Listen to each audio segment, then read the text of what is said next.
L'art de guérir, découvrir sa sagesse intérieure et son potentiel d'auto-guérison, par le docteur Bernie S. Siegel. Introduction. Les grandes questions. Si vous voulez guérir le corps et l'esprit, commencez par guérir l'âme. Ces mots de Platon résonnent en moi chaque jour. Un matin, alors que je renouvelais mon permis de conduire, je m'attendais à une longue attente. Mais une femme derrière le comptoir m'appela presque aussitôt. Intrigué, je la rejoignis. Elle me reconnut, j'avais opéré sa mère des années plus tôt. Nous échangeâmes des souvenirs et elle me remercia non pas pour la chirurgie ou la chimiothérapie, mais pour avoir aidé sa mère à vivre. Elle parlait de ce qui donnait un sens à son existence. En quittant les lieux, je compris que cette rencontre n'était pas un hasard. C'était un cadeau. Peu après, alors que je promenais mes chiens dans un cimetière paisible, ils découvrirent un ours en peluche blanc immaculé. Sur sa poitrine, ces mots : « Aime-moi ».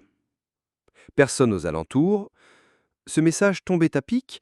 Je traversais une période difficile à m'occuper de mon épouse Bobby, atteinte de sclérose en plaques. L'ours rejoignit ma collection de peluches, devenant un rappel quotidien. L'amour est la clé. Ces coïncidences surviennent quand on en a le plus besoin. Elles nous rappellent que l'invisible communique avec nous par des symboles, des rêves ou des signes. Ce livre est né de mes 50 ans d'expérience comme chirurgien et thérapeute. J'y partage comment j'ai appris à écouter la sagesse intérieure des patients, bien au-delà de ma formation médicale traditionnelle. L'éveil du médecin.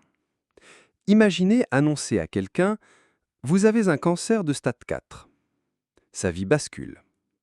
Pendant des années, j'étais ce chirurgien qui voyait la maladie, pas la personne. Un jour, j'ai réalisé que je ne pouvais pas sauver tout le monde. Le poids de l'échec m'écrasait. Pourquoi Dieu avait-il créé un monde si imparfait ? En 1977, j'assistais à un atelier du Dr Carl Simonton, un radio-oncologue pionnier de l'approche esprit-corps. Il démontrait que l'attitude positive prolongeait la survie des patients cancéreux.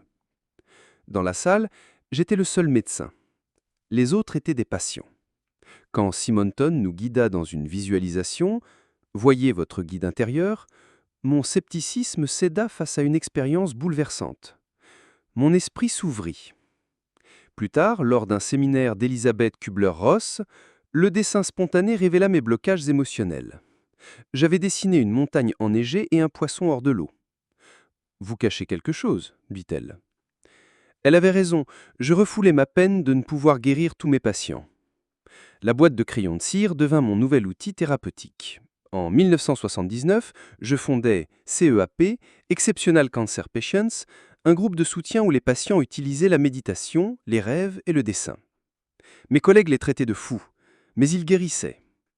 Aujourd'hui, cette approche est reconnue mondialement.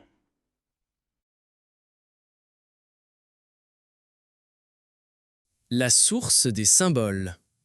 Une graine sait comment devenir un arbre, même sous l'asphalte. Comment ? Par la communication. Les cellules échangent des informations vitales, tout comme les plantes, les animaux et les humains. Nos corps parlent un langage symbolique. Prenez le serpent du bâton d'Asclépios, symbole médical universel. Son venin peut tuer ou guérir. Il mue, renaissant comme un patient après la maladie. Un autre symbole me touche profondément. Le cœur sur une paume ouverte, créé par les Shakers. Il incarne la compassion, force thérapeutique puissante. Un jeune homme mourant du sida me confia. Ce qui est mal, ce n'est pas la maladie, mais l'absence de compassion envers celui qui souffre. Les chiffres aussi sont symboliques. Le 7 représente un cycle, 7 jours, 7 péchés capitaux. Le 8, un nouveau départ. Un jour, une femme déprimée trouva une pierre en forme d'empreinte de pied sur une plage. Pour elle, ce fut un message. « Tu n'es pas seule ». Elle s'engagea dans sa communauté et retrouva la joie. Le pouvoir de la visualisation. L'esprit est une télécommande aux canaux infinis. Votre corps est l'écran qui affiche ce que vous choisissez. Fermez les yeux. Imaginez un citron frais. Sentez sa peau granuleuse, son parfum acidulé. Tranchez-le. Le jus gicle. Goûtez-le. Votre salive a-t-elle augmenté? Votre corps réagit comme si c'était réel.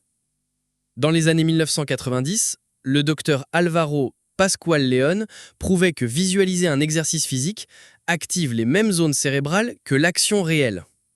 J'ai vu des patients transformer leur peur des traitements en force. Une femme de 32 ans atteinte d'un cancer du poumon visualisait des Pac-Man dévorer ses cellules cancéreuses. Ces radiographies suivantes montraient une rémission totale. Mais attention, évitez les métaphores violentes, comme tuer le cancer. Préférez des images bienveillantes, une lumière divine faisant fondre la tumeur comme de la glace. Votre corps suit vos pensées. Les rêves, l'atelier créatif du cerveau. Pourquoi dormons-nous alors que le sommeil nous rend vulnérables? Parce que les rêves sont des terrains d'entraînement pour la survie. Un chien qui court en dormant chasse des lapins imaginaires. Nous, humains, affrontons nos démons symboliques. Carl Jung diagnostiqua une tumeur au cerveau grâce aux rêves d'un patient. Moi aussi, j'ai vu cela. Une patiente rêva qu'une femme asiatique touchait son sein droit en disant « Le cancer est ici ». Elle sentit une grosseur au réveil. À l'hôpital, une médecin asiatique la palpait en répétant les mêmes mots. Le cancer fut confirmé. Les rêves préparent aussi aux choix difficiles. Andrea, victime de violences conjugales, rêva qu'elle rejoignait une foule de manifestants. Peu après, on lui diagnostiqua un cancer du sein. Le rêve lui donna le courage de quitter son mari et de se battre pour sa vie. Tenez un journal de rêve. Notez-les au réveil, même fragmentaires. Demandez-leur des conseils avant de dormir. Une lectrice me confia avoir résolu une rupture douloureuse grâce à 3 rêves consécutifs montrant un chemin bifurquant vers un sapin couvert d'aiguilles neuves, symbole de renaissance. Les dessins. Quand le conscient et l'inconscient dialoguent. Le dessin spontané est un pont entre l'âme et le corps. À l'hôpital, je demande aux patients « Dessinez votre maladie et votre traitement ». Un homme refusant la chimiothérapie dessina un liquide jaune, le traitement, pénétrant son corps comme un rayon de soleil. Tandis qu'un chevalier blanc, ses globules, transperçaient la tumeur. Son conflit intérieur résolu, il accepta le traitement. Les couleurs parlent. Noir, chagrin, désespoir. Rouge, émotion intense, colère, passion. Vert, croissance, vitalité. Violet, spiritualité, transition. Une enfant cancéreuse se dessinant en violet assise loin de sa famille. Le violet révélait sa conscience de la mort imminente. Son dessin alarma ses parents, qui réalisèrent leur détachement émotionnel par peur de la perdre. Ils se rapprochèrent, lui offrant un soutien aimant jusqu'à la fin. Conclusion.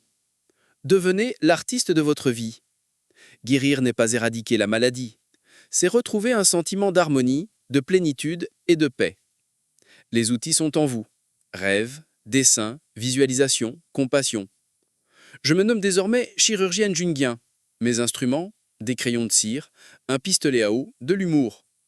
Car quand nous laissons l'artiste vivre en nous, nous devenons des créateurs de guérison, pour nous et le monde.